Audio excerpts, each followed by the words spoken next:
Saya persilahkan saudara kembali. Salam damai sejahtera dalam kasih Tuhan Yesus Kristus dari saya dan istri. Kami berharap berkat fellowship pada sore hari ini yang akan kita laksanakan selama 3 hari 5 season akan menjadi milik kita yang terus akan menyempurnakan hidup ibadah, takdisan dan pelayanan kita. Izinkan saya untuk duduk karena biasanya dalam fellowship seperti ini saya berbicara cukup lama. Oleh sebab itu saya akan memanfaatkan kesempatan yang indah ini untuk menyampaikan apa yang menjadi kehendak Tuhan.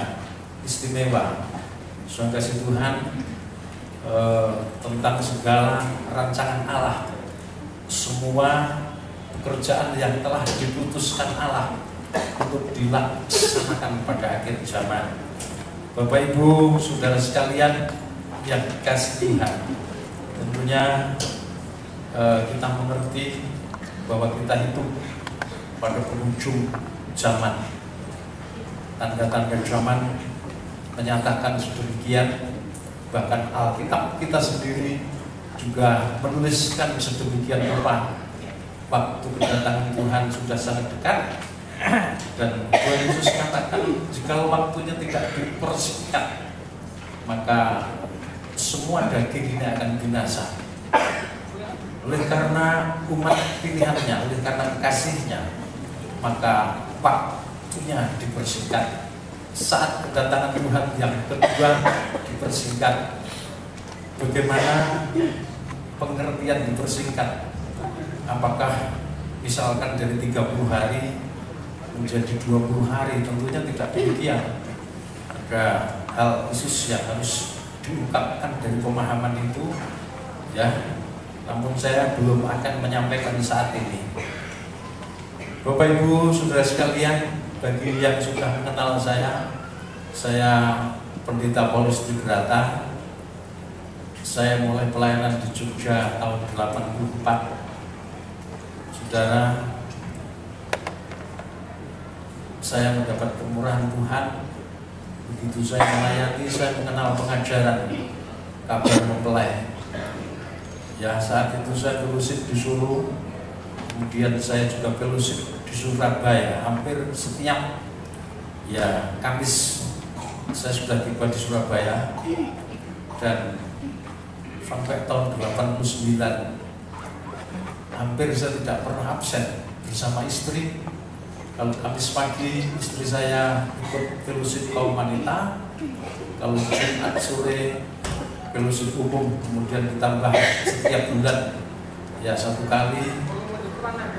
Demikian yang saya jalani selama bertahun-tahun.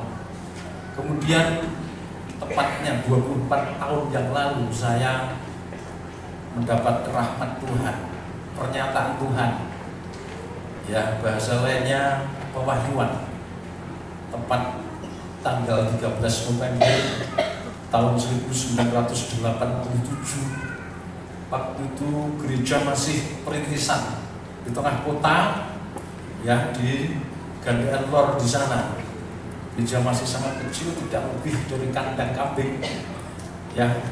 Beralamat di Gandean Lor, GT 2 nomor 99 waktu itu, di dekat dengan Malioboro. Bapak Ibu, berminggu-minggu, tepatnya saya menjalani doa puasa dengan tidak makan, tidak minum, tidak tidur, karena pergumulan yang sangat berat. Saya menjalani cukup panjang sampai 40 hari. Saya sangat prihatin. Saat itu hati saya sangat sedih dengan kondisi pelayanan yang saya kerjakan. Akibat doa puasa itu saya mengalami dehidrasi berat. Cairan dalam tubuh ini seperti terkuras habis. Mata saya menjadi kabur, nanar. HB saya turun drastis, nyaris buta. Saya sakit parah. keluarga saya membujuk untuk saya berbuka puasa, tapi saya tidak mau sebelum saya mendapatkan jawaban dari Tuhan tentang arah pelayanan ini. Saat itu banyak tawaran datang, baik dari dunia maupun dari pekerjaan Tuhan. Ada yang menawarkan untuk pelayanan pindah ke kota lain, di sana ada jemaat, ada gedung gerejanya, tetapi tidak ada gembalanya. Juga ada tawaran untuk bekerja kembali sebagai konsultan teknik ya di perusahaan-perusahaan besar di Surabaya, karena sebelumnya saya memang bekerja di perusahaan besar di Surabaya yang join dengan perusahaan dari Jerman. Jadi ketika saya dipanggil, saya tinggalkan. Jadi dalam kebimbangan, dalam kesulitan, saya berdoa, bahkan saya merasakan saya sudah tidak bisa bergerak, tidur terlentang terlalu lama, lebih dari 10 menit sakit, miring sakit, bisanya cuma duduk di kursi ya, sambil kepala ini bertelekan pada bantal begitu, dalam kondisi koma, saya setengah mati ya. Saat itu sulit sekali bernapas. Ketika saya batuk sangat keras, waktu itu istri saya menjerit. Rupanya menurut anggapan istri saya dan keluarga saya mati. Jadi saya dianggap mati. Tapi saat itu perasaan saya ini disuruh mandi. Saya kedatangan 2 orang tamu dengan pakaian yang serba putih, bersih, berkilauan. Tamu itu menyuruh saya mandi, berganti pakaian. Ya, kemudian saya diajak pergi. Saat saya diajak pergi, saya diajak ke satu tempat. 2 orang yang memimpin saya itu mengatakan bahwa tempat ini adalah paradis, bahasa lainnya Firdaus. Kemudian saya diajak masuk ke Dewan Musyawarah Tuhan. Di sana saya tidak bisa melihat wajah Tuhan sama sekali. Begitu saya melihat tahta yang penuh kemuliaan, saya langsung tersyukur sehingga saya tidak bisa membayangkan Tuhan itu seperti apa selain Tuhan itu penuh dengan kemuliaan. Itu yang saya pahami. Saya ditatar tentang rencana Tuhan pada akhir zaman, yaitu perihal pembangunan gereja sebagai organisme tubuh Kristus yang esa. Itu 13 November 87, saudara. Kemudian tentang tokoh-tokoh ya, hamba-hamba Tuhan, para penatua, imam-imam yang harus direkrut, dijaring menjadi pelaksana pembangunan gereja sebagai organisme tubuh Kristus yang esa. Kenapa demikian? Karena organisme tubuh Kristus itu tidak terdiri dari satu komunitas, organisasi gereja apa, misalkan sekte apa, denominasi apa, tidak. Tetapi organisme tubuh Kristus yang esa itu gereja yang yang bersifat oikumenes. Oikumenes itu artinya mendunia, yang bersifat universal, umum, mendunia, terdiri dari berbagai suku, bahasa, kaum, bangsa yang ditebus oleh kuasa darah Yesus, dibenarkan, disucikan, dikuduskan, dan dikhususkan menjadi mempelai perempuan Tuhan atau tubuh Kristus. Gereja ini gereja yang bersifat mendunia, tidak terdiri dari orang Jawa saja, atau Jawa dan Batak, atau Jawa dan Papua, tapi terdiri dari seluruh suku, bahasa, kaum, bangsa yang percaya dan menerima Yesus, yang mau dibenarkan, disucikan, dikuduskan, dikhususkan, disatukan. Sekalipun sangat majemuk dan variatif, penuh dengan perbedaan, tetapi satu. Itu tentang hierarki, itu struktur organisme. Hamba-hamba Tuhan yang direkrut harus melakukan pekerjaan membangun tubuh Kristus. Jadi tidak mungkin satu organisasi atau dari lembaga berita Kitab Wahyu tempat saya bernaung secara hukum, ya, itu nanti bisa melakukan pekerjaan membangun tubuh Kristus. Ini omong kosong. Pembangunan tubuh Kristus itu merupakan pekerjaan Allah yang dipercayakan kepada hamba-hambanya dari berbagai suku, bahasa, kaum, bangsa, dari berbagai denominasi yang telah ditebus, disucikan, dikuduskan, ditahbis, dikhususkan, menyatu sesuai kehendak Tuhan, bekerja bersama-sama, saling melengkapi, memberi faedah. Oleh sebab itu tidak bisa dikerjakan satu organisasi, tidak bisa dikerjakan oleh satu yayasan atau satu lembaga atau satu pengajaran, apapun itu wujudnya. Kemudian yang ketiga, Tuhan berbicara tentang ketetapan masa, tapi saat itu saya masih sangat kabur. Baru akhirnya pada tahun 2006 lewat puasa panjang lagi, ketetapan masa itu Tuhan ungkapkan secara panjang lebar, ya. Karena bagi segala sesuatu di kolong langit, untuk semua pekerjaan itu ada waktunya. Tidak ada pembangunan tubuh Kristus yang tanpa batas waktu. Tidak ada masa pertunangan yang tanpa batas waktu. Amin. Amin. Kalau ke gereja itu masuk, pekerjaan pembangunan tubuh Kristus ada waktunya. Segala sesuatu yang di bumi, membangun gedung gereja ada waktunya, ada deadline-nya. Tanggal sekian harus selesai, ditahbis tanggal sekian, dipakai mulai tanggal sekian, ya. Jadi tentang fokus utama pembangunan tubuh Kristus sebagai sidang mempelai perempuan Tuhan.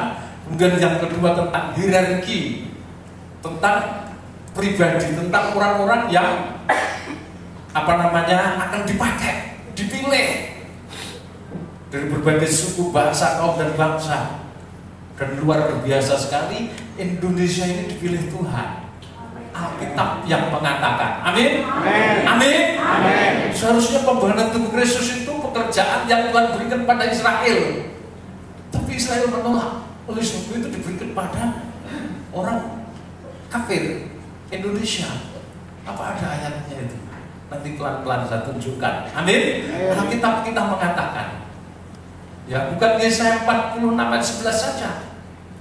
Banyak ayat-ayat yang menuliskan bahwa Allah mengambil, ya, pekerjaan besar itu dari tangan Israel, kemudian seolah-olah kemudian itu diberikan kepada bangsa kafir, khususnya orang Indonesia, ya. Kemudian saudara kasih Tuhan, ketetapan masa itu sangat penting, ya. Alkitab sendiri yang mengatakan bahwa tubuh Kristus dibangun ada waktunya. Ada waktunya bertunangan, ada waktunya masuk pernikahan. Kapan itu? Hanya anak-anak terang yang tahu. Amin. Amin. 1 Tesalonika pasal 5 ayat 1 sampai 5. Kalau kita hidup di dalam gelap, maka kedatangan Tuhan yang kedua seperti pencuri. Amin. Amin. Tapi untuk anak-anak terang, kedatangan Tuhan yang kedua jelas karena Alkitab menuliskan. Amin. Amin. Amin. Amin. Tapi kenapa kok tidak banyak yang mengerti? Karena Alkitab ini merupakan wahyu Allah, wahyu yang diberikan kepada para hambanya, para nabi dan rasul lewat ilham Roh Kudus, dituliskan dalam buku-buku yang disebut Alkitab. 39 kitab perjanjian lama, 27 kitab perjanjian baru, 66 kitab itu wahyu Allah. Wahyu dalam bahasa Greka disebut apokalipsis. Apokalipsis itu artinya rahasia yang terselubung, rahasia dibalik tirai. Jadi kalau ingin mengerti tentang sesuatu yang dibalik tirai itu harus dirobek. Tuhan Yesus sudah merobek tirai itu. Sekarang kita tinggal mengikuti. Sebab yang menjadi tirai itu adalah daging kita. Amin. Dengan segala hawa nafsunya ini harus dirobek. Oleh sebab itu jangan kaget kalau saya ini hamba Tuhan. Saya terinspirasi, saya dibesarkan di pengajaran kabar mempelai, tapi saya suka puasa karena dulu saya juga studi teologi di Jalan Arjuna 90. Jadi saya muridnya Bisak Leo, Lewi Santoso. Beliau mengajarkan bagaimana berdoa, berpuasa, berjam-jam, berhari-hari dengan tidak makan, tidak minum dan sebagainya. Saya juga menerima pengajaran ini secara langsung face-to-face dari almarhum Bapak Pendeta Yuwono dan para senior lainnya. Jadi kalau saya sekarang mendapatkan rahmat untuk berbicara tentang kitab Wahyu itu bukan kitab terakhir, kitab yang ke-66 yang dimaksud kitab yang ditulis Rasul Yohanes di Patmos itu saja, bukan. Itu salah satu bagiannya. Tetapi yang dimaksud kitab Wahyu adalah Alkitab seutuhnya. Amin. Dari Kejadian sampai Wahyu, itu wahyu Allah yang dicurahkan lewat Roh Kudus. Jadi kalau ingin memahami, hidup ini harus menjadi baik Roh Kudus. Kalau menjadi baik Roh Kudus berarti daging itu harus dimatikan. Baru kita nanti memahami apa yang jadi kehendak Allah. Tentang ketetapan masa tertulis, saya memiliki 18 argumen. Kalau saya mengatakan kepada saudara, ya, Tuhan Yesus Kristus akan datang menjemput sidang mempelai perempuannya, menjemput gereja sebagai organisme tubuh Kristus yang esa, gereja yang yang non denominasi pada tahun 2029 pertengahan. Amin. Saudara jangan membantah dulu. Nanti kita buktikan dari kitab suci. Amin. Saudara percaya Alkitab? Percaya. Amin. Amin. Nah, nanti Alkitab akan mengatakan. Jadi bukan pikiran saya. Kalau pikiran saya ini seberapa? Otak manusia itu sebenarnya sangat kecil. Sebesar-besarnya otak manusia paling 1,5 kilo. Rata-rata 1,3 kilo. Seberapa jangkauan otak manusia untuk memahami rencana Allah? Kalau bukan Allah yang mengungkapkan. Amin. Semuanya ada di dalam kitab suci ini. Kemudian saat itu Tuhan juga membukakan tentang segala hal. Bagaimana membiayai kegerakan ini nanti.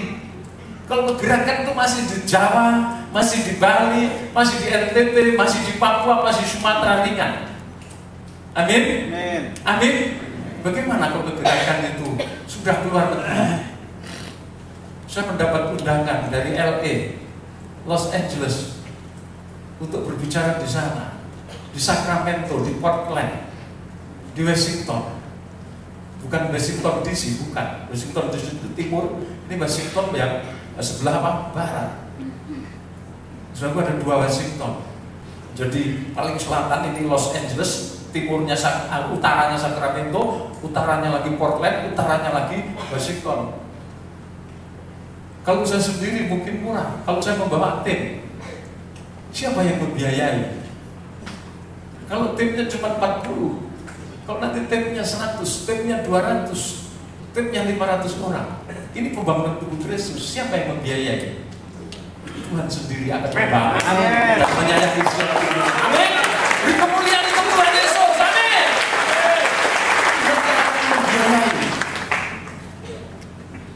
Saya Paulus, saya cuma budak kecil.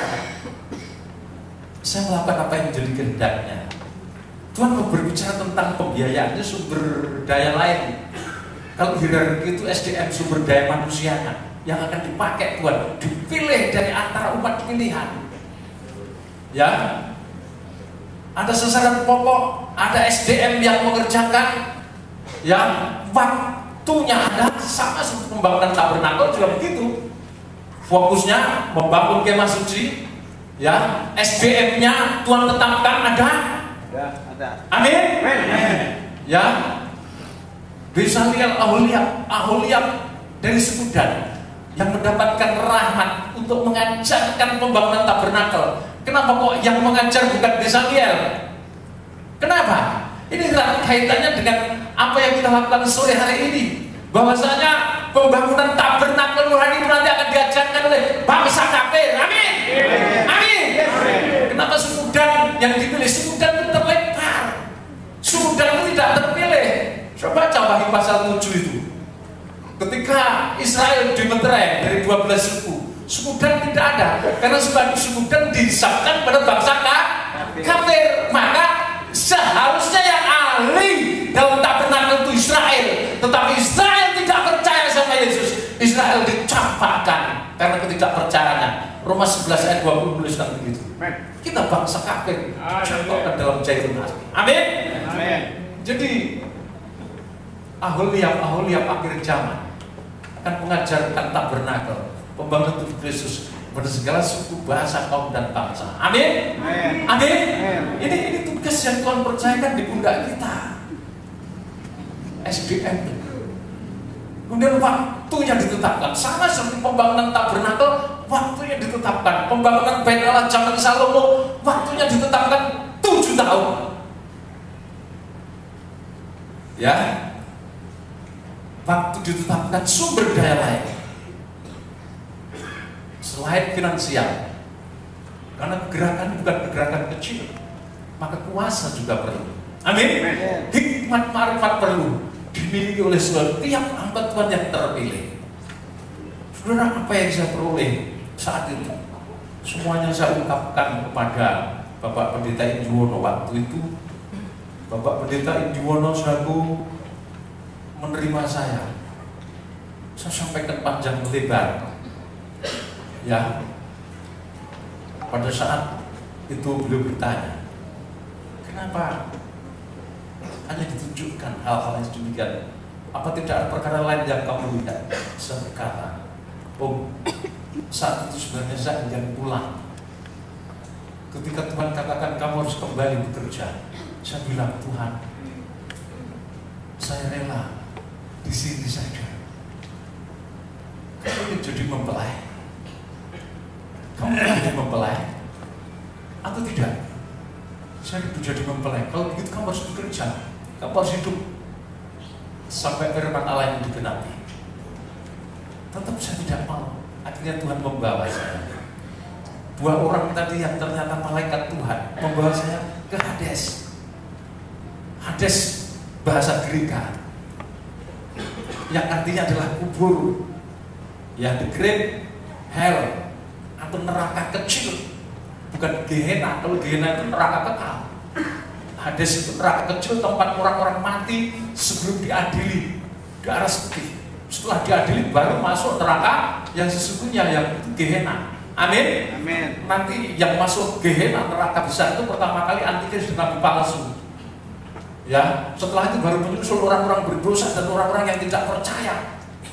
Waktu itu saya dibawa, ya, ke Hades. Saya ditunjukkan, saya melihat, mendengar sangat banyak, tidak terhitung jumlahnya.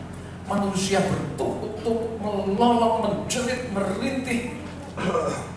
Atas api, bawah pijakannya itu api. Saya seperti melihat terali, tapi tidak ada wujudnya, tetapi itu api-api yang membentuk terali. Mereka itu melolong, menangis, menjerit. Bahkan waktu Tuhan tunjuk ke nenek moyang saya ada di sana semua. Karena nenek moyang saya menyembah setan, suka menyembah setan, suka menyembah Nyai Roro Kidul. Ya, nenek moyang saya di sana semuanya. Kemudian saya ditata ulang. Dan Tuhan katakan, bagaimana? Mau pulang? Saya mau bekerja Tuhan. Saya mau pulang. Saya disuruh pulang. Saya disamoni Tuhan. Disamoni dugel bahasa Jawanya. Dugel itu upak. Orang Jawa mengatakan upak. Jadi landasannya soko guru. Tiang rumah joglo Jawa itu kalau dibangun, tiangnya itu tidak ditanam di tanah, tapi ditaruh di dugel atau umpan. Tapi dasar dari tiang yang disebut sokong itu tadi umurnya sudah 2000 tahun. Saya tidak memahami saat itu, saya baru mengerti bahwa itu menunjuk salib Kristus. Salib Kristus yang menjadi power, yang menjadi energi, yang menjadi sumber kekuatan untuk kita maju bergerak mencapai kesempurnaan. Amin. Amin. Nah, saudaraku, pengalaman tersebut saya ceritakan kepada Bapak Pendeta Indiono. Saya tidak mengkultuskan manusia, tapi saya sangat menghormati beliau. Karena apapun yang saya kabarkan, yang saya beritakan sekarang ini, saya sangat terinspirasi oleh pengajaran mempelai yang beliau sampaikan. Amin. Saya sangat terinspirasi. Saudara kasih Tuhan, saya sampaikan kepada beliau, dan beliau dengan sangat arif dan bijaksana menasihati saya bahwa pengajaran wahyu dalam pola tabernakel itu terkena tabun perjanjian yang dipercik 7 kali percikan darah, baik tabun yang dibuat dari kayu penagam maupun tutup yang iratnya. Kalau kamu mendapatkan pengajaran tentang kitab Wahyu dalam pemahaman Alkitab sepenuhnya yang memuncak pada kitab ke-66 yang ditulis Rasul Yohanes Patmos, dikatakan proses salib yang akan kamu tanggung sangat besar dan berat. Kamu harus membuktikan kalau itu firman Allah, maka tetap eksis. Tapi kalau itu bukan dari Tuhan, akan menguap. Sekali lagi, salibmu akan sangat besar. Kamu harus tetap teguh dan setia. Saya sampaikan, tapi saya belum banyak mengerti tentang tabernakel. Kemudian beliau katakan, saya akan menyampaikan pengajaran tabernakel.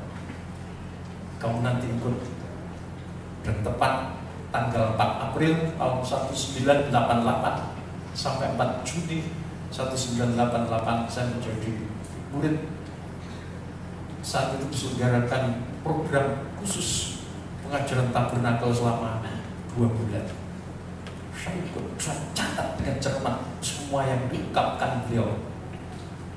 Karena kita Wahyu tanpa memahami jiwa tabernakel, arahnya akan kacau. Sebaliknya pengajaran tabernakel yang tidak mengarah kepada kitab Wahyu, mengarah kepada kitab Wahyu itu artinya mengarah kepada terbentuknya sidang mempelai perempuan Tuhan. Tabernakel itu sekedar ilmu, sekedar sejarah. Jadi tabernakel harus mengarah kepada terbentuknya sidang mempelai perempuan Tuhan. Sebaliknya pembangunan sidang mempelai perempuan Tuhan dalam kitab Wahyu tanpa pola tabernakel juga tidak akan memenuhi sasaran. Itu satu perkara yang saya saat itu terima. Dan apa yang beliau sampaikan saya pegang teguh. Setelah itu terjadi beberapa kali saya mengikuti doa puasa di Pacet 2 kali di Wisma Bintang Kejora sampai beliau dipanggil Tuhan. Setelah beliau dipanggil Tuhan belum lama, tahun 89 beliau dipanggil Tuhan. Tahun 90 saya dipecat dari GBT. Mohon maaf kalau di sini ada saudara dari GBT. Ya, saya dipecat dari GBT tanpa musyawarah, tanpa mubes, tanpa apa-apa. Dipecat. Sementara wakil saya diangkat menjadi pendeta muda.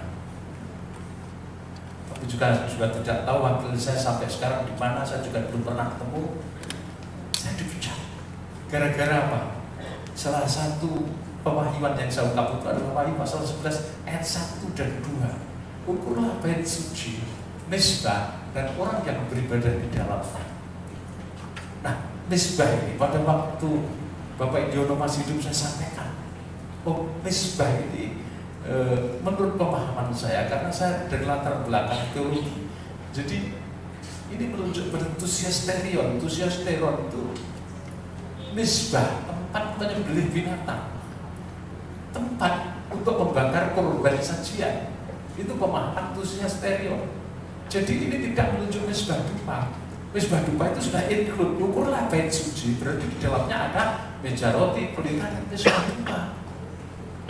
Lah misbah yang di luar itu adalah misbah Maha Kudus. Itu yang diukur. Halaman tanpa misbah berarti menunjuk pada masa antikris. Orang yang masuk masa antikris tanpa kurban Kristus mati dengan mencucur darahnya sendiri. Untuk membuktikan itu firman Allah, nanti saya akan sampaikan pelan-pelan pada saudara. Tetapi yang jelas, ya, Tuhan itu baik, sangat baik. Amen. Tuhan itu terlalu baik. Amin. Amin. Nah, saudara kasih Tuhan. Kalau saya sampaikan kepada saudara tentang apa namanya tadi, ketetapan masa, membangun tubuh Kristus, hierarkinya SDM ada. Tubuh Kristus itu sebagai sasaran pokok. Ada hierarki juga, ya, sudah lihat dalam gambar ini. Jadi pengajaran akhir zaman, ya, pengajaran akhir zaman. Jadi hari kedatangan Tuhan Yesus yang kedua pada akhir zaman, ada 4 hal penting yang saudara perlu paham. Sasaran pokok kedatangan yang kedua, Tuhan Yesus datang untuk menjemput gereja tubuhnya, sedang mempelai wanitanya. Sudah yakin? Amen. Bahwa Tuhan hanya menjemput satu gereja yang disebut sedang mempelai perempuan Tuhan. Amin? Amin. Amin? Amin. Nah kalau begitu bagaimana dengan saya punya organisasi, kebetulan saya mendapat kemurahan jadi ketua sinode, namanya GKT, Gereja Kristen Tabernakel. Bagaimana dengan GKT saya? Bagaimana dengan GBI, dengan GPDI, bagaimana dengan GKI, dengan GEMIT? Di sini ada Bapak Pendeta Dr. Johannes Kalau dari GEMIT, Pak ya, dari NTT, dari Kupang, ada Pak siapa namanya John Pilukila dari SUE Timur Tengah Selatan, hamba Tuhan yang giat sekali. Bagaimana dengan Protestan? Bagaimana dengan saudara kita Katolik? Katanya itu satu gereja. Apakah bisa Protestan, Katolik, Betel, Pantekosta menyatu? Bisa tidak? Bisa. Oh, sulit sekali saudara. Jangan bilang bisa. Sulit sekali. Jangankan menyatukan gereja, menyatukan nikah saja sulit. Amin? Amin? Amin. Menyatukan nikah artinya suami istri harus menjadi seperti kepala dan tubuh. Ini sulitnya setengah mati. Kalau nggak percaya tanya bapak-bapak yang punya istri babek. Atau tanyakan pada ibu-ibu yang punya suami tidak bertanggung jawab. Sulit tidak bersatu? Sulit tidak? Sangat sulit. Oh sangat sulit, sangat sulit. Berarti pembangunan tubuh Kristus mustahil dong. Bisa tidak? Bisa. Bisa. Amin. Amin. Karena yang membangun Tuhan sendiri. Amin. Amin. Amin. Rombak bait Allah ini, dan aku akan membangun dalam waktu 3 hari. Amin. Yang dimaksud bait Allah adalah Tubuhnya sendiri. Kristus. Aku akan membangun. Berarti yang membangun bait Allah rohani, yang membangun tubuh Kristus itu siapa? Siapa? Tuhan Yesus. Tuhan Yesus. Kita ini cuma hamba-hamba. Kita ini cuma hamba-hamba. Kita ini cuma kacau. Bahasa Jawanya babunya Tuhan. Kenapa kita berbantah-bantah? Wah sulit. Tidak mungkin tubuh Kristus bisa. Amin. Amin. Dengan catatan sesuai dengan firman-Nya. Tuhan menghendaki tubuh Kristus itu satu. Ya, sekalipun di dalam tubuh Kristus itu banyak perbedaan. Kehendak Tuhan itu satu. Coba baca, sudah gue baca 1 Korintus pasal yang ke-12. Sudah baca 1 Korintus pasal yang ke-12.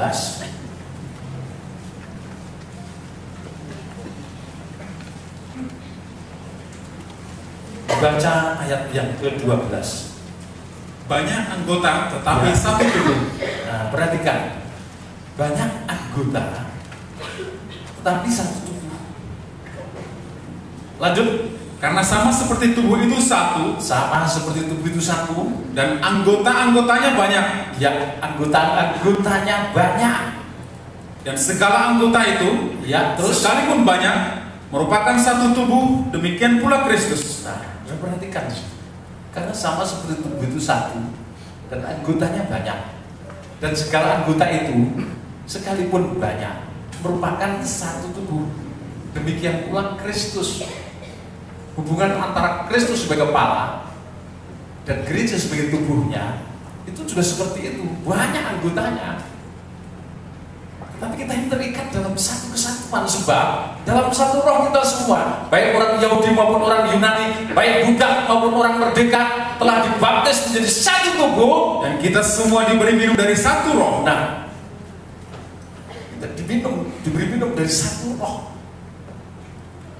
Karena tubuh juga tidak terdiri dari satu anggota, tetapi Atas banyak anggota, andai kata kaki berkata, karena aku bukan tangan, ya terus, aku tidak termasuk tubuh. jadi, Benarkah ia tidak termasuk tubuh? nah, kaki sama tangan beda tidak? Beda. Beda tidak? Beda. Tapi kenapa bisa menyatu dalam satu tubuh? Berarti dalam kesatuan itu, ya dalam kesatuan tidak harus sama. Amin.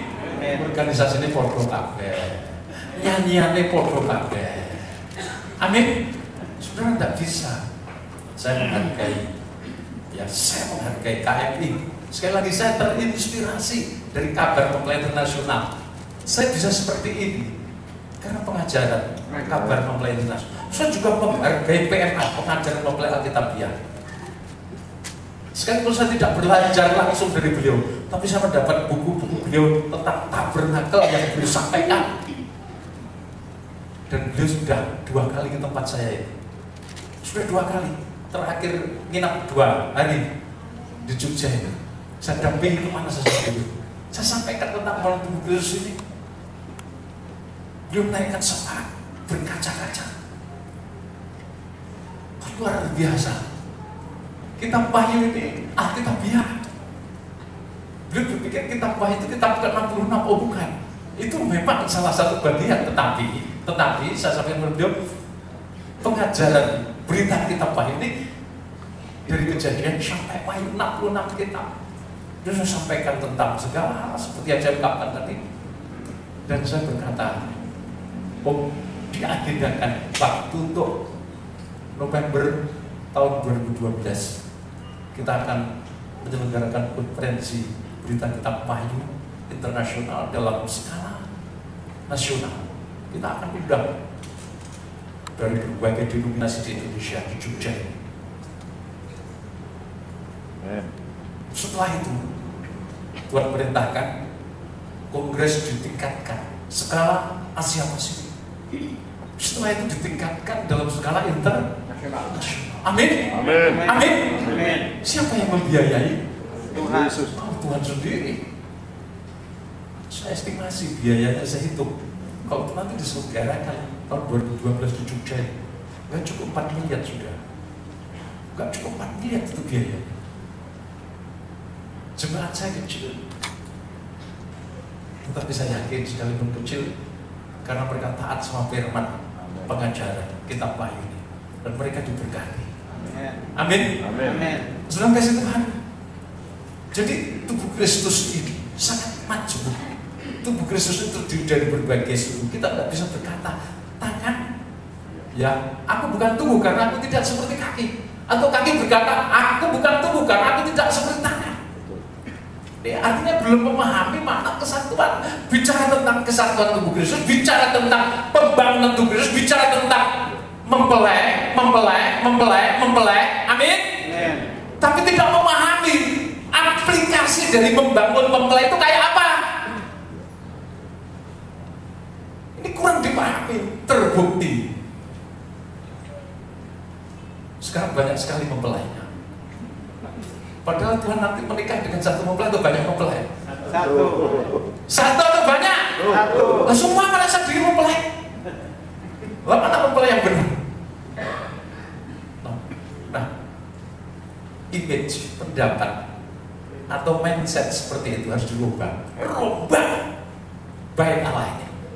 Bukan bait Allah yang jasmani harus dirubah, tetapi yang dirubah itu mindsetnya ini. Kerangka pikir, cara berpikir tentang bait Allah. Kita jangan fokus pada perkara jasmani. Ini kelompokku, ini kelompok pengajaranku, ini kelompokku. Oh itu bukan. Saya dulu pertama kali masuk pengajaran kabar mempelai, ya dipermalukan habis-habisan di depan di Solo. Waktu itu di tempatnya Pak Gideon, saya nginap di sana. Waktu makan siang di situ ada hamba Tuhan, seorang hamba Tuhan membawa buku Alkitab, bukunya tebel, catatan tentang teologi.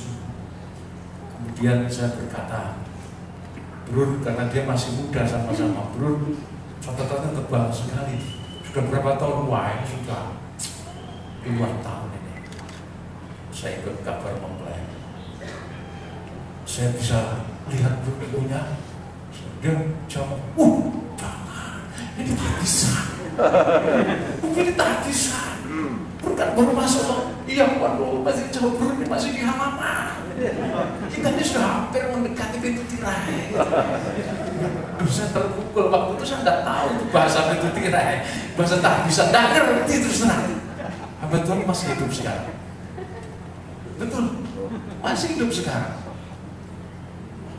Ya, oh, berarti kalau kita orang baru pengen mengerti tentang pengajaran ini harus bagaimana? Ya kamu setia mengikuti fellowship. Apakah peminjam buku untuk melihat sesuatu? Tidak, saya lagi tak bisa. Kamu ngerti tak bisa enggak? Nah, ini tak bisa menjadi senjata untuk mematikan. Betul nggak? Ya banyak dalam keluarga, dalam nikah, istri ngomong sih, diam, tak bisa. Betul tidak? Betul tidak? Betul sudah. Nah, tubuh Kristus itu berbeda satu sama lain. Saya menghargai itu, saya menghargai pengajaran, saya menghargai nyanyian yang kalem, yang slow, yang saya menghargai. Tapi tidak bisa kalau saya harus sama dengan beliau-beliau itu, nggak bisa. Di sini banyak. Di sini ada dari Partai Kosta, ada dari itu, ada yang suka menyanyi belum. Kalau dari Papua yang nanti jadi song leader. So, gak kata yang parisi terus sambil berjalan. Amin. Amin. Amin. Betul. Wah, kalau sudah surga kata parisi terus beruntut nyanyiannya. 3 jam, gak capek. Betul, saya melayani KKR di Papua, di Sentani, di daerah-daerah lain. Kalau sudah nyanyi mereka bersuka cita, mereka nggak bisa seperti kita di bawah. Nggak bisa. Ada memang anggota tubuh itu yang diam. Geraknya sesekali saja. Iya loh. Naik gunung. Wah. Orang Papua ngantuk semua. Betul. Betul. Itulah organ tubuh itu seperti itu. Ada organ tubuh yang aktif gerak terus. Pagi sore siang malam jeduk. Ribut terus. Amin. Amin. Tapi ada saatnya yang diam, kalem. Itu tubuh Kristus itu majemuk. Mari dilanjutkan, ya. Dilanjutkan. Ayat 16. Ya, ayat 16. Dan andai kata telinga berkata, Karena aku bukan mata, aku tidak termasuk tubuh. Jadi, benarkah ia tidak termasuk tubuh? andai kata tubuh seluruhnya adalah mata, Di manakah pendengaran? andai kata seluruhnya adalah telinga, Di manakah penciuman? ayat 18. Tapi Allah telah memberikan kepada anggota Ya, terus? masing-masing secara khusus Ya, lanjut. suatu tempat pada tubuh seperti yang dikehendakinya. Ayat 19. Andai kata Semuanya adalah anggota. di manakah tubuh, Memang ada banyak anggota, tetapi hanya satu tubuh. Nah, baca ayat yang ke-27 coba. Ayat 27. Kamu semua adalah tubuh Kristus. Kamu semua adalah tubuh Kristus dan Kamu masing-masing adalah anggotanya. masing-masing adalah anggotanya. Jadi kita harus memahami tentang tubuh Kristus itu sangat variatif, sangat kompleks, sangat majemuk. Coba ditayangkan tentang apa namanya tubuh Kristus, Tuhan Yesus sebagai kepala gereja. Ya, kalau Tuhan Yesus itu sebagai kepala gereja, saudaraku, maka sebatas leher sampai telapak kaki itu tubuhnya. Tubuhnya ini adalah gereja sebagai organisme Kristus yang esa. Ini yang nantinya disebut sidang mempelai wanita Tuhan.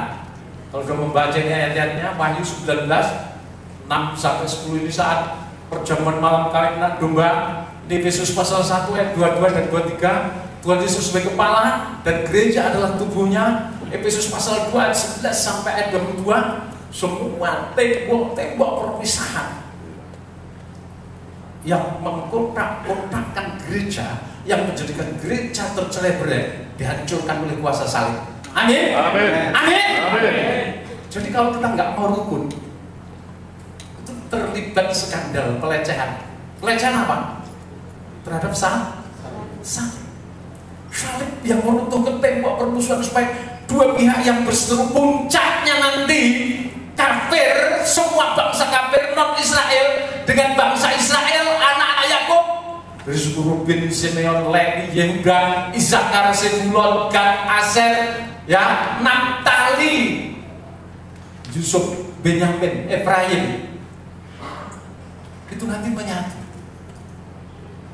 dengan bangsa kafir. Itu disebut tubuh Kristus. Nah, saudaraku, jadi tubuh Kristus itu terdiri dari berbagai suku, bahasa, kaum, bangsa di muka bumi, terdiri dari denominasi, organisasi gereja. Denominasi itu artinya pecahan, bisa berkeping-keping, harus disatukan. terdiri dari unsur anggota tubuh yang telah ditebus, disucikan, dikuduskan, dan disatukan lewat salib. Salib menjadi perekat yang mengikat dan menyatukan. Itu baru tubuh Kristus. Dibangun menjadi bait Allah rohani. Pondasinya adalah para nabi dan para rasul yang menulis. Para nabi kitab-kitab perjanjian lama 39 kitab, dan para rasul menulis kitab perjanjian baru 27 kitab. Inilah wahyu Allah 66 kitab, menjadi dasar pembangunan tubuh Kristus. Sudah di dalam tubuh ini syarat penuh dengan perbedaan. Amin. Amin. Penuh dengan perbedaan. Di dalam tubuh itu penuh perbedaan.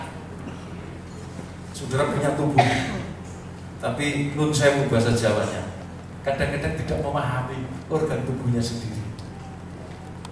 Betul tidak? Betul tidak? Ini jujur. Punya tubuh, tapi tidak memahami organ tubuh sendiri, apalagi memahami cara kerjanya.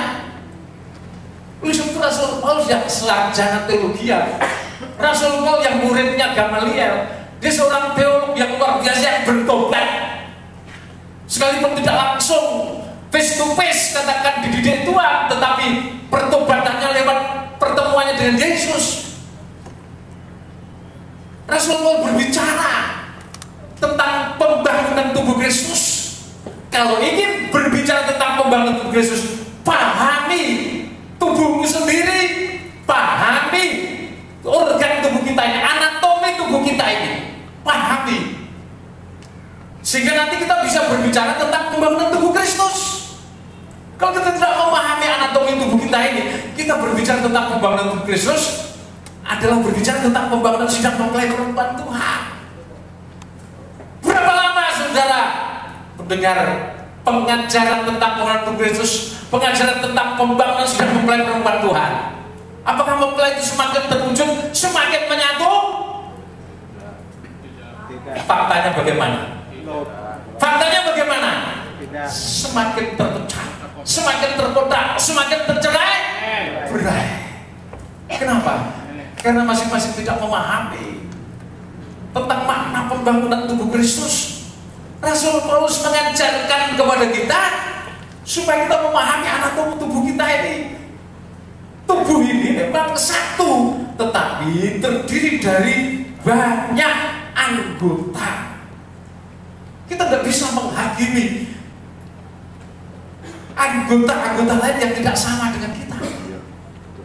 Dengan mata, saya tidak berkepentingan sama dia. Siapa dia? Saya belum pernah dengar, belum pernah tahu. Anas, sesat. Ini senjatanya orang Kristen. Amin. Sesat. Saya kenyang sekali. Sesat, Paulus sesat, Paulus nabi palsu. Oh sesat, udah. Ini kalau sudah begitu tuh sakit kayak kaca. Saking banyaknya umpatan seperti itu. Tapi saya akan membuktikan bahwa apa yang saya ungkapkan itu semua Alkitab, bukan dari buah pikiran saya. Tentang pembangunan tubuh Kristus, belum ketemu, belum mengerti pengajarannya, belum mengenal sudah berkata sesat, sama. Saudara masing-masing punya jantung.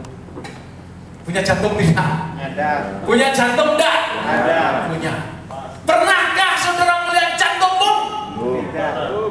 Tahukah saudara cara kerja jantungmu? Tahu tidak? Tahu. Tidak tahu kok. Kecuali ada dokter di sini. Mohon maaf kalau di sini ada dokter atau apa namanya ahli medis dan lain-lain, saudara pasti mahir. Mohon maaf. Saya akan berbicara untuk jemaat yang banyak dalam kebodohan saya. Sudah tidak pernah melihat jantungmu, sudah mengerti cara kerja jantungmu, sistem jantung dengan organ, dengan jaringan, dengan sel-selnya, cara kerjanya gimana? Sudah pernah lihat? Berarti sudah mengatakan jantung itu sesat. Berarti tidak? Ya. Katakan, jantung kamu sesat. Kalau jantungmu mogok, juk, dada kiri langsung sakit. Ayah saudara, betul tidak? Iya dong. Oleh sebab itu jangan terburu-buru menghakimi, jangan terburu-buru menilai. Pernahkah saudara melihat organ tubuhmu bernama bokong. Maaf, saya berkata lugas saja. Pernah enggak sudah melihat? Pernah tidak? Ya, pasti saat pagi sudah melihat. Maaf, sudah dewasa semua. Lebih dalam lagi. Pernahkah sudah melihat anus? Pernah? Masa pernah coba? Gak mungkin dong. Tahukah saudara cara kerja anusmu bagaimana? Tahu tidak? Beranikah sudah mengatakan sesat? Sekalipun anus ini bau? Tidak berani. Berani enggak? Enggak berani dong. Apa bedanya anus sama mulut? Apa bedanya anus sama mulut? Beda tidak? Jauh sekali bedanya, banyak. Amin. Di dalam anus ada giginya enggak? Ada yang cumi-cumi. Enggak ada. Tapi di mulut saudara punya gigi. Berapa gigimu? Banyak. Banyak itu berapa? 70 berapa? Ada 70 gigimu? Ada. Kalau sudah berkata 70 sekian, mau buaya itu. Gigi manusia itu cuma 30 doang. Atas 16, bawah 16. 32 ekor, satu sama lain beda. Amin. Yang di depan runcing, cek. Gigi seri, kayak pisau. Kalau nggak gitu sudah nggak bisa makan daging. Daging digigit nggak bisa, lebar ke pinggir. Ada gigi tarik, ya tariknya kayak buton. Setelah putus dilempar kemana? Langsung ditelan. Cicil sudah. Lempar ke pinggir. Dihantam sama gigi geraham yang bentuknya seperti hammer. Betul tidak? Nah, satu komplek mulut saja sudah berbeda. Betul tidak? Kalau tidak ada perbedaan, bisakah sudah mencerna makanan? Tidak. Bisa tidak? Berarti perbedaan itu penting. Perbedaan itu anugerah Allah. Amin.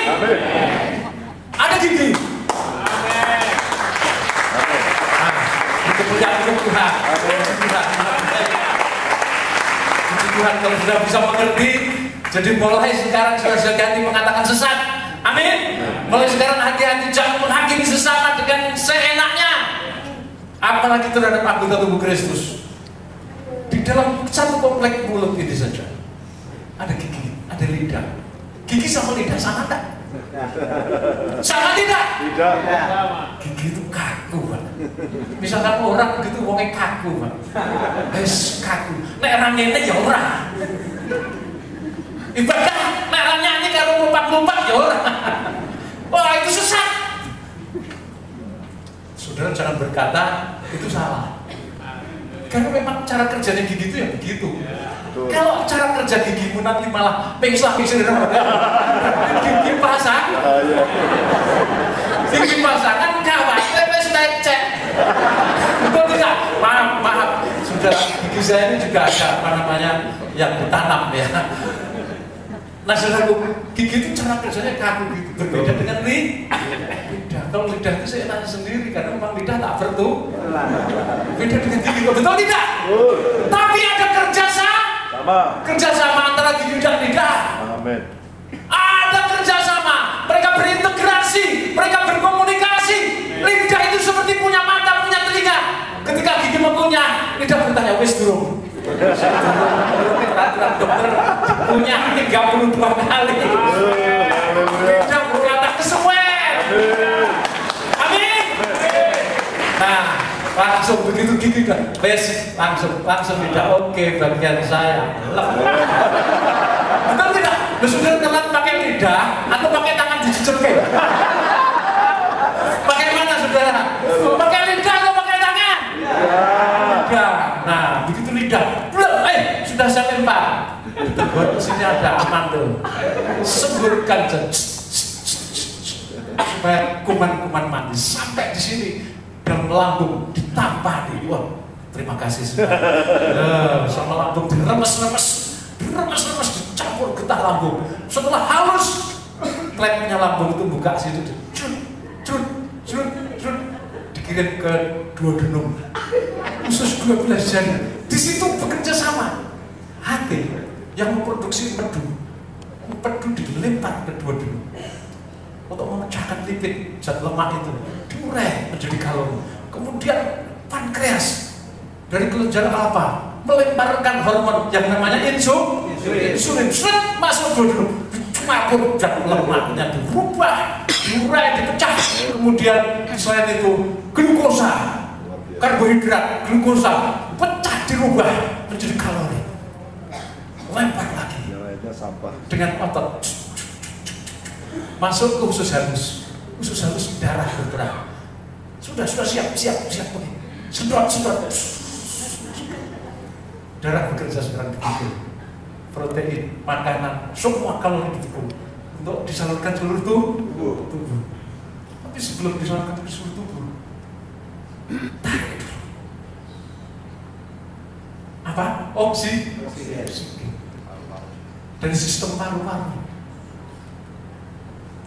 Dilempar.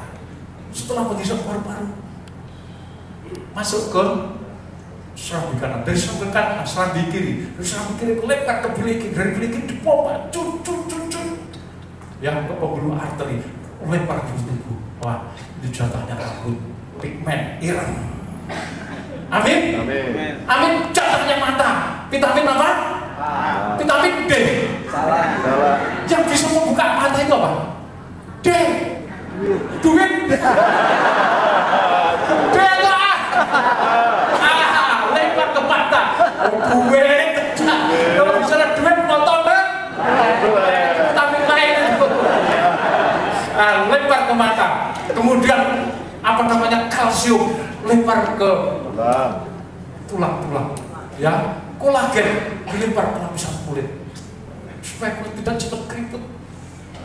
Ya, supaya antara tulang itu kalus tidak cepat aus habis. Kolagen itu membentuk kalus baru. Semuanya makanan yang diterima sama seperti tubuh Kristus, dengan catatan makanannya sama. Sumbernya apa? Alkitab sebagai makhluk Allah. Masalah nanti diolahnya gimana? Itu tergantung organ tubuh. Yang mengolah siapa? Kalau yang mengolah hati, mesti yang diproduksi yang pahit-pahit, namanya empel. Kalau yang mengolah pankreas, pasti yang diproduksi insulin. Kalau yang mengolah kelenjar hipofisis di sini, maka yang diproduksi hormon endorfin. Nambah nih, bikin sembuh. Tapi hipofisis ini bekerjanya, kalau orang itu happy, eksaltasis, senang, gembira, buka ini kelenjar hipofisis ini, maka Raja Salomo menyelidik dengan hikmatnya. Kalau gembira, kok sakit penyakit apa kok sembuh, ditulis hati yang gembira, obat yang mau. Pada saat happy, saat gembira, kelenjar hipofisis memproduksi hormon yang namanya endorfin. Hormon endorfin itu kekuatannya 200 kali opium. Semua penyakit apa saja sembuh. Amin. Tidak ada penyakit jantung, penyakit paru-paru, penyakit ginjal sembuh. Amin. Sudah percaya? Saya ingin jadi mempelai Tuhan. Amin. Jangan hidup sampai Tuhan datang. Saudara hidup sampai Tuhan datang. Terus sehat. Amin. Kesehatan itu diberikan Tuhan dari dalam tubuh ini sendiri. Ada apotek yang luar biasa sempurna, kalah K24. Kalah K24 nggak ada ini, nggak ada. Apa namanya endorfin? Tanyakan K24. Mbak, saya mau beli apa namanya hormon endorfin, ada enggak? Oh nggak ada mas. Itu yang buka cuma apotek yang di otak Bapak. Apoteknya di sini. Nah sudah kasih Tuhan, itu tubuh sangat variatif, sangat macam. Coba lanjutkan ya, beberapa sistem tubuh. Jadi organisme tubuh kita itu terdiri dari sistem tubuh.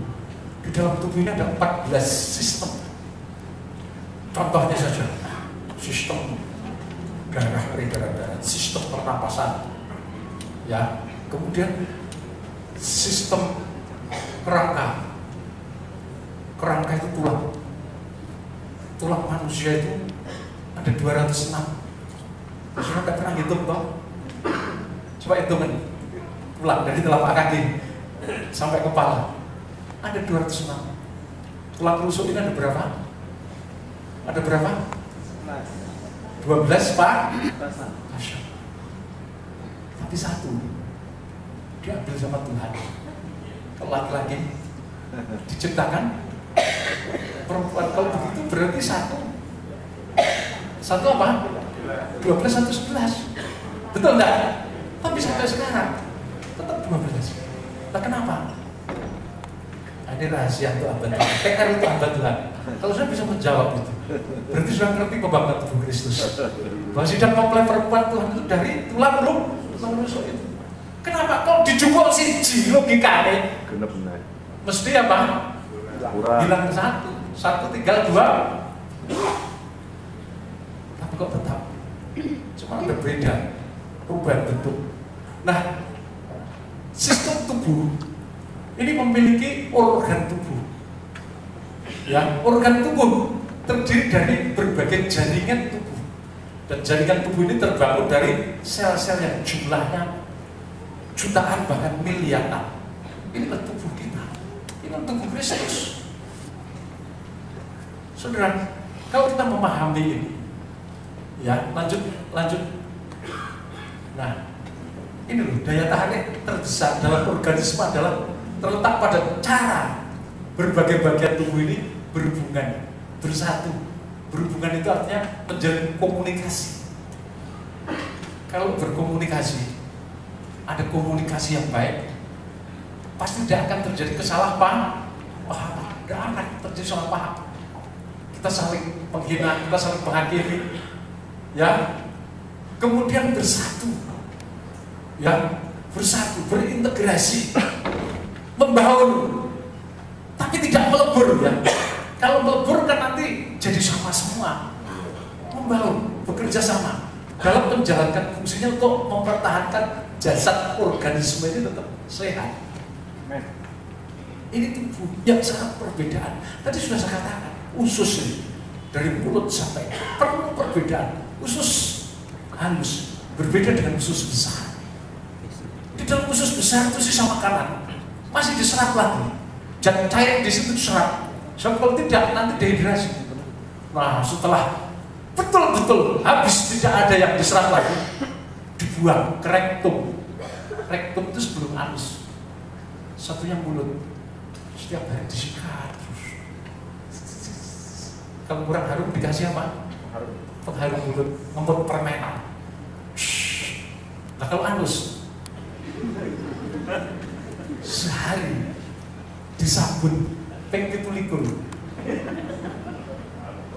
tetap bau enggak? Terus Tuhan itu sangat baik, maha baik. Justru yang bau itu ditutup. Amin. Amin. Kenapa yang ditutup kok? Bagian sini kok yang ditutup kok bukan bagian baca? Tapi kan kayak dulu gitu kalau baca ditutup. Justru tutup di belakang sini. Nah karena ini bau yang satu harum. Tapi walaupun demikian ada komunikasi. Kalau makan terus sudah penuh. Bahwa ini tanya, pakai metebay ngopo sih dipangan lho, pakai mlebu celek mlebu, sapi mlebu, iwak teri mlebu, gerek mlebu, pakai mlebu. Waduh, gosok nek aku. Betul tidak? Tapi juga tetap dikerjakan. Jerit. Waduh, gasnya banyak. Dus. Cara kerjanya paling berat, tapi paling disenangi orang. Amin. Paling disenangi orang. Sopo bisa. Ya toh? Padahal kalau nggak bisa dus, masuk rumah sakit. Betul tidak? Ya toh? Terus nggak bisa kentut, masuk rumah sakit sudah.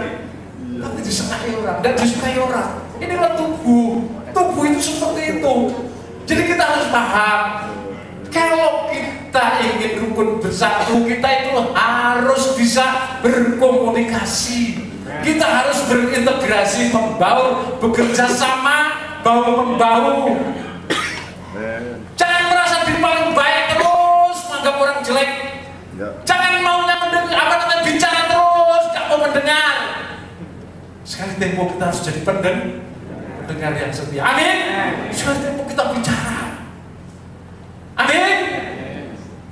Jangan kita tuh maunya, waduh, pendek manusia kan selalu maunya unggul terus. Betul tidak? Betul tidak? Ini tentang tubuh Kristus. Kesatuan itu tercipta dari berbagai sistem. Sistem itu kalau sekarang dalam pemberantasan tubuh Kristus yang nyata, sistem itu seperti organisasi, denominasi, organisasi yang satu punya sistem, satu punya sistem, satu punya sistem. Amin. Dan organisasi itu punya organ, cabang-cabang daerah. Cabang-cabang daerah punya jaringan punya jemaat. Satu sama lain berbeda. Tapi Tuhan menghendaki bisa bekerja sama. Dalam satu kesatuan itu yang dikehendaki Tuhan, kita harus bisa bekerja sama. Satu tubuh Kristus. Mari coba dibaca Yohanes terlebih dahulu pasal yang 17. Injil Yohanes pasal 17. Yang dibaca ayat yang ke-17. Yohanes 17 ayat 17. Doa Yesus untuk murid-muridnya. Iya. Kuduskanlah mereka dalam kebenaran. Firman-Mu adalah kebenaran. Ya, terus Sama seperti Engkau telah mengutus aku ke dalam dunia, demikian pula aku telah mengutus mereka ke dalam dunia. ya, lanjut. Dan aku menguduskan diriku bagi mereka, Supaya mereka pun dikuduskan dalam kebenaran. untuk terjadinya kesatuan, setiap anggota tubuh Kristus harus mengalami pengudusan. Bisa kudus kalau kita menerima kebenaran firman Allah. Amin. Amin. Karena yang bisa menguduskan hati manusia, yang bisa merubah manusia, yang merubah karakter, cara hidup manusia, hanya firman Allah, bukan pendeta, bukan manusia. Karena firman Allah adalah pribadi Allah. Pada mula pertama adalah firman, firman itu bersama Allah, dan firman itu adalah Allah sendiri. Jadi untuk terciptanya kesatuan, kita harus sama-sama mengalami kekudusan. Dikuduskan oleh kebenaran firman Allah. Terus dibaca, ya, lanjut dibaca ayat 20. Dan bukan untuk mereka ini saja aku berdoa. Bukan untuk murid-murid, bukan untuk orang Israel saja. Tuhan itu menaikkan syafaat ini sesaat sebelum Tuhan Yesus ke Taman Getsemani. Setelah perjamuan suci terakhir, sebelum ke Taman Getsemani, Tuhan menaikkan syafaat ini. Dan setelah itu Taman Getsemani ditangkap, kemudian disalib. Tuhan berkata, bukan untuk mereka ini saja, tetapi juga untuk orang-orang yang percaya Kepada pemberitaan mereka ayat 21, supaya mereka semua menjadi satu. supaya mereka semua menjadi satu. Amin. Amin. Amin. Amin. Jadi menjadi satu itu kehendak siapa? Tuhan, ya? Yesus. Yesus kepala gereja, bukan kehendak manusia. Kalau saya bicara tentang sejak tahun 87, saya dimusuhi banyak. Bahkan ini pernah dipelesetkan, ya, oleh satu sinode besar pada saat itu saya masih bersatu dalam organisasi itu, dengan mengatakan bahwasanya saya mengajarkan persetubuhan massal. 32 penatuan diadili oleh organisasi gereja itu. Saya terproses dahsyat sekali. Karena waktu itu tidak lazim berbicara tentang kebenaran tubuh Kristus. Terus lanjut dibaca. Supaya mereka semua menjadi satu. Sama seperti Engkau ya Bapa, Di dalam aku dan aku di dalam Engkau. agar mereka juga di dalam kita, supaya Dunia percaya bahwa Engkau yang telah mengutus aku, dan aku telah memberikan kepada mereka kemuliaan yang Engkau berikan kepadaku. yang terus Mereka menjadi supaya satu. mereka menjadi satu. Sama seperti kita adalah satu. Berulang kali itu disampaikan oleh Tuhan Yesus dalam syafaatnya, supaya mereka menjadi satu sama seperti kita satu. Artinya Allah Bapa, Sang Putra dan Roh Kudus, yaitu Tuhan Yesus Kristus sebagai kepala gereja, menyatu dengan tubuhnya. Tubuhnya juga satu. Terus Aku Aku di dalam mereka, aku di dalam mereka, engkau terus di dalam dia, engkau di dalam dia, supaya mereka sempurna menjadi mereka satu. sempurna menjadi satu. Amin. Amin. Sempurna tanpa cacat celah, dibenarkan, disucikan, dikuduskan terus oleh kebenaran firman Allah, disucikan oleh wahyu Allah, oleh firman yang bersumber dari kitab suci ini menjadi makanan utama bagi setiap organ tubuh, supaya mereka sempurna menjadi satu, agar dunia tahu bahwa engkau telah mengutus aku Dan engkau mengasihi mereka, ya, terus sama seperti engkau mengasihi aku. ya Bapa, aku mau supaya dimanapun aku berada, Mereka juga berada bersama-sama dengan aku. mereka yang telah Kau berikan kepadaku, agar Mereka memandang kemuliaanku yang telah Terus. Kau berikan kepadaku. sebab Engkau telah mengasihi aku sebelum dunia dijadikan. persatuan yang sempurna itu dikehendaki kekal, bukan saja di bumi, tetapi kita mengikuti kemana saja mempelihara domba itu pergi. Suatu saat gereja harus mengungsi ke padang belantara pengungsian. Wahyu pasal 12 ayat 1 sampai 6 itu. 3,5 tahun kita di padang belantara pengungsian, dan dunia dilanda masa antikris. Kita diungsikan di padang belantara pengungsian. Kita tidak diangkat dibawa ke surga saat dunia dilanda masa antikris. Kenapa? Baca ayat 15. Ayat 15 tadi. Ya, mari dibaca ayat 15. Aku tidak meminta Aku tidak meminta supaya engkau mengambil mereka dari dunia, amin. Aku tidak meminta supaya Kau mengambil mereka dari dunia, tetapi supaya engkau melindungi mereka daripada yang jahat. supaya Kau melindungi mereka pada saat masa jahat, puncak dari kejahatan yang disebut masa antikris. Kita dilindungi oleh Tuhan satu tempat jauh dari linteng ular naga, yaitu satu tempat yang namanya padang belantara pengungsian. Amin. Nah, Saudara bisa melihat di sini dalam peta di samping itu. Ini nanti 3,5 tahun masa antikris. Kuning ini gereja di padang belantara pengungsian, ya, sedangkan merah ini dunia dilanda masa antikris. Semua manusia yang tertinggal, yang tidak menerima tanda 666 dari nabi palsu dan antikris akan mati di pekal lewat kesaksian dua saksi yang tertinggal di sini. Ini sama ya, itu ya. Jadi pada saat dunia dilanda masa antikris, 7 calon murka Allah, Wahyu pasal 16, dicurahkan menghukum bumi. Tapi kita damai, tenang di padang belantara pengungsian. Saya lebih suka menyebut hutan taman seperti yang pernah dilihat kurang lebih 2750 tahun yang lalu oleh Nabi Yesaya. Pada belantara pengungsian pernah dilihat Nabi Yesaya, pernah dilihat Nabi Zakaria. Satu taman yang indah, satu taman yang didirus. Di sana tumbuh tebu yang pandan, di sana mata air memancar. Baik pasal 14 ayat 1, di sana kita bersama Tuhan Yesus sebagai mempelai pria anak domba.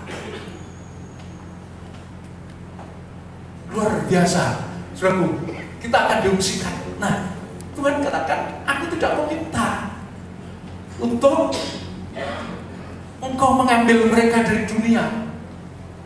Jadi tidak pada saat masa antikris pada bumi, gereja tidak diangkat ke surga, tidak.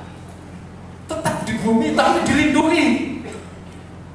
Dilindungi dari masa yang jahat, dilindungi dari masa antikris, sampai Tuhan datang yang kedua sebagai mempelai pria. Surga untuk mempelai wanitanya. Amin. Jadi masa antikris itu diakhiri dengan kedatangan Tuhan Yesus yang kedua. 1 Tesalonika pasal 4 dituliskan demikian. Nah, saudara kasih Tuhan, jadi Tuhan itu menghendaki kita itu satu, sekalipun penuh perbedaan, asal sumbernya Alkitab. Bagaimana cara mengolah, bagaimana nanti kinerja hasilnya tidak sama satu sama lain. Tulang yang kaku, tulang yang keras tidak bisa bekerja sama. Ini sistem kerangka. Supaya tulang ini bisa berfungsi, maka perlu adanya sistem otot. Otot ini membentuk jaringan-jaringan daging. Pada tendon atau pangkal otot itu mengikat tulang-tulang sehingga tulang ini bisa bergerak. Ada sistem otot, ada sistem kerangka yang menopang tegaknya tubuh. Kalau tidak ada sistem saraf yang bersentral pada otak, otot dan tulang tidak pernah bisa bergerak. Amin. Adanya tulang dan otot bergerak karena adanya sinyal. Terus kalau saya mengalami problem, otak sudah di sebelah kanan ini bermasalah, stroke, pembuluh arterinya pecah des di sini, yang lupus sebelah kiri. Syaraf motorik tidak memberi sinyal. Akhirnya tulang ini walaupun sehat, dia tidak berfungsi, dia tidak bisa bergerak. Itu kalau tidak ada kerjasama, apalagi kalau ada komplikasi perpecahan.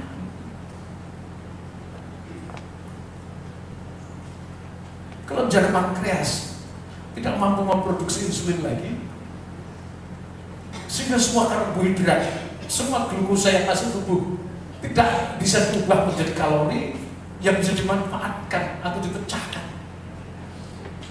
Sementara saya melihat liver hati kita rusak, tidak mampu memproduksi empedu, zat empedu. Nah, hati ini perlu yang manis untuk menyembuhkan. Sementara pankreas enggak, ini namanya komplikasi. Orangnya sakit diabetes. Kok udah begitu susah? Kalau ada komplikasi, mana ada orang sakit komplikasi? Nanti dampaknya bisa berginjal, bisa mata jadi kabur, lama-lama bisa buta. Jantung bisa terinfeksi karena kalau sudah begitu insulin tidak diproduksi, glukosa menumpuk, orang disebut sakit gula darah, disebut diabetes. Kalau gulanya ukurannya 200 lebih, disebut diabetes mellitus. Kekebalan tubuh hilang. Itu kalau terjadi komplikasi dalam tubuh. Jadi tubuh itu harus sehat. Amin. Sekalipun berbeda, harus mampu berkomunikasi. Jadi kita harus memahami perbedaan itu satu anugerah Allah. Amin. Apa yang diproduksi tulang beda dengan yang diproduksi hati. Yang diproduksi hati warnanya kehijau-hijauan, rasanya sangat baik. Yang diproduksi tulang warnanya apa? Walaupun tulang itu putih sekali, tapi dia memproduksi apa? Darah. Warnanya merah. Lain lagi tuh. Tapi saling bekerja sama. Saling bekerja sama walaupun berbeda. Jadi kalau kita memahami tentang perbedaan tubuh antara sistem satu sistem lain berbeda, sistem tulang berbeda dengan sistem otot, sistem otot berbeda dengan sistem saraf. Saraf manusia itu lembut, kecil, halus. Kalau disambung-sambung panjangnya 2,5 kali lingkaran bumi ini. Sistem saraf berbeda dengan sistem pernapasan. Sistem pernapasan punya organ namanya paru-paru. Sistem peredaran darah punya organ namanya jantung. Jantung punya jaringan namanya darah. Darah punya sel. Ada sel darah merah, sel darah putih, jumlahnya miliaran. Berbeda sistem pernapasan dengan sistem peredaran darah. Sistem pernapasan punya organ paru-paru. Walaupun bentuknya berbeda, jantung itu cuma kecil, terbagi serambi kanan, bilik kanan, darah kotor masuk serambi kanan, dipompa ke bilik kanan, dari bilik kanan bekerja sama dengan paru-paru, darah kotor masuk ke paru-paru, menghisap oksigen, kemudian darah yang sudah segar masuk ke serambi kiri, dari serambi kiri dioper ke bilik kiri. Darah yang sudah segar dipompakan ke tubuh. Kepala ini perlu 20% sampai 25% kebutuhan darah dan oksigen. Jadi kalau sudah ngeluh-ngeluh terus, darah tidak lancar. Apalagi kalau anak kecil itu sering pusing-pusing terus, kasihan. Otak ini bermasalah. Alias bodoh. Jadi jangan biarkan anakmu sakit pusing. Kasihan tidak bisa belajar. Ini perlu oksigen 25% dari total oksigen yang kita hirup. Jantung sama paru-paru itu berbeda, tapi bekerja sama. Yang diproduksi berbeda. Jantung dengan darah, paru-paru dengan udara. Beda tidak? Beda. tapi saling bekerja sama. Darah tanpa oksigen hidup tidak? Hidup tidak? Mati. Sebaliknya ada oksigen, kepientek, darahnya habis, bisa hidup tidak? Tidak bisa. Tidak bisa. Nah, inilah tubuh Kristus yang harus kita pahami, sangat kompleks, sangat majemuk, sangat variatif. Oleh sebab itu kalau kita berbicara tentang kesatuan, kita harus hati-hati. Amin. Dengan segala kerendahan hati, kita bisa memahami sesama kita. Tanpa kerendahan hati tidak ada kesatuan. Oleh sebab itu perlu pengudusan. Orang yang dikuduskan, saya yakin kalau orang itu mengalami pengudusan oleh firman Allah, pasti ada kerendahan hati. Amin. Dosa sombong itu akan dihancurkan. Amin. Amin. Kalau orang itu merasa dirinya itu dikerjakan oleh firman Allah, tapi wataknya tetap sama, sombong tetap sombong, congkak tetap congkak, orang tidak bertobat. Tubuh Kristus berbeda. Justru itulah kasih yang menjadi pengikat, yang menyatukan dan menyempurnakan. Dengan adanya perbedaan, satu sama lain saling memberi arah, saling memberi faedah. Ini tubuh Kristus. Nah, pembangunan tubuh Kristus ini akan dikerjakan oleh orang-orang yang dipilih Tuhan sejak zaman purbakala. Amin. Sejak zaman purbakala dipilih Tuhan. Bayangkan hierarki. Nah, sudah kasih Tuhan, sejak zaman purbakala hierarki ini sudah ada.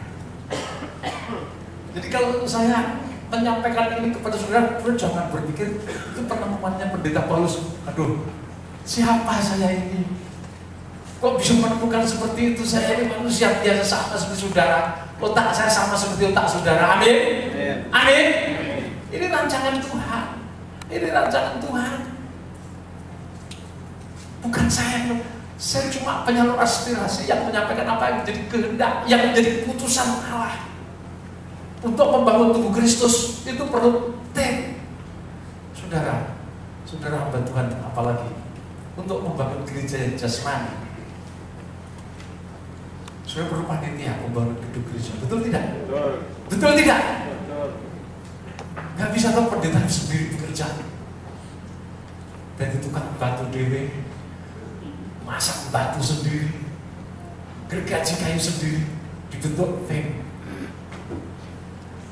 Ada tim usaha dana, ya toh, ada tim yang harus mengkoordinir tukang-tukang di lapangan, pelaksana di lapangan, ada sekretaris, ada bendaranya, itu hierarki, struktur. Ada tim, sasarannya membangun gereja jasmani, pasti waktunya ditetapkan. Amin. Betul tidak?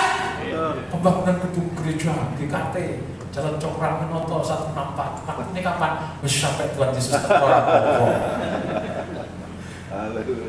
10 tahun cuma bikin pondasi terus udah modern. Karena enggak ada deadline waktunya. Nah, ada sasaran pokok pembangunan gedung gereja, ada tim yang disebut panitia. Maka panitia rapat menentukan deadline waktunya. Berapa bulan? 4 bulan harus selesai. Nah, kalau misalkan ada satu tender pembangunan gedung, misalkan gedung pemerintah apa, nilainya sekian 10 triliun misalkan, tender itu dibuka untuk umum. Ada pemenang tender, ya, dia harus bisa menyelesaikan dalam waktu 6 bulan. Ketika 6 bulan gedung yang nilainya 10 triliun itu belum selesai, pemborong itu kena penalti. Amin. Amin. Satu harinya sekian ratus juta denda. Kalau telah 1 bulan tinggal menghitung. Itu cara dunia kerja begitu. Nah, kalau untuk pembangunan tubuh Kristus masa tidak ada waktunya? Emangnya Tuhan kita itu Tuhan yang kacau? Roh itu roh yang kacau, roh itu roh yang tertib. Amin. Nah, saudaraku, ini sudah ada sejak zaman dulu. Tuhan Yesus Kristus ini sebagai kepala gereja. Serigala punya lubang, burung punya sarang. Anak manusia tidak ada tempat untuk meletakkan kepala. Saudara jangan berpikir tempat kepala itu bantal, hati. Betul tidak? Ya, secara harfiah memang begitu. Tapi yang dimaksud Tuhan, tempat yang menjadi tumpuan kepala Yesus adalah gereja sebagai organisme tubuh Kristus. Ini hierarki ini adalah organisme tubuh Kristus, terdiri dari anggota inti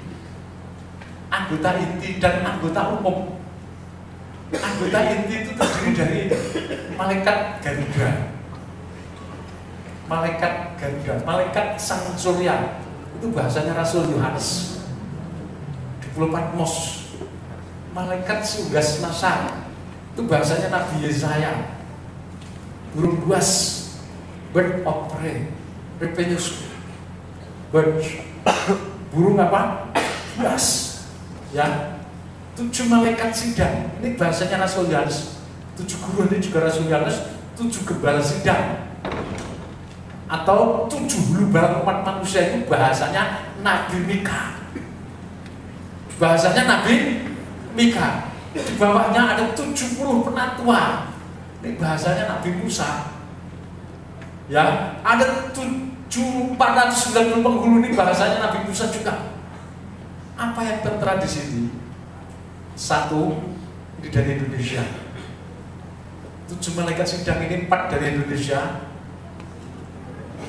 3 dari luar, 1 dari Eropa, 1 dari Amerika, 1 dari Sydney. Kita menuliskan Sydney, Sydney itu RRC, Cina. Ya, kemudian 70 penatua ini, 60% dari Indonesia, berarti 42 orang, sisanya dari luar negeri. 490 penghulu ini, 294, ya, 60% dari Indonesia, sisanya luar negeri. Indonesia telah mendapat rahmat Tuhan luar biasa. Amin. Amin. Amin. Beri kemuliaan untuk Tuhan. Indonesia dipilih Tuhan sejak zaman purba, bukan baru sekarang. Sekali lagi, apa yang saya katakan sekarang? Ini tim inti itu kalau dalam tubuh itu alat vital. Di dalam tubuh ada alat vital tidak? Ada. Ada tidak alat vital? Ada. Tangan ini bisa disebut alat vital? Tidak. Tidak.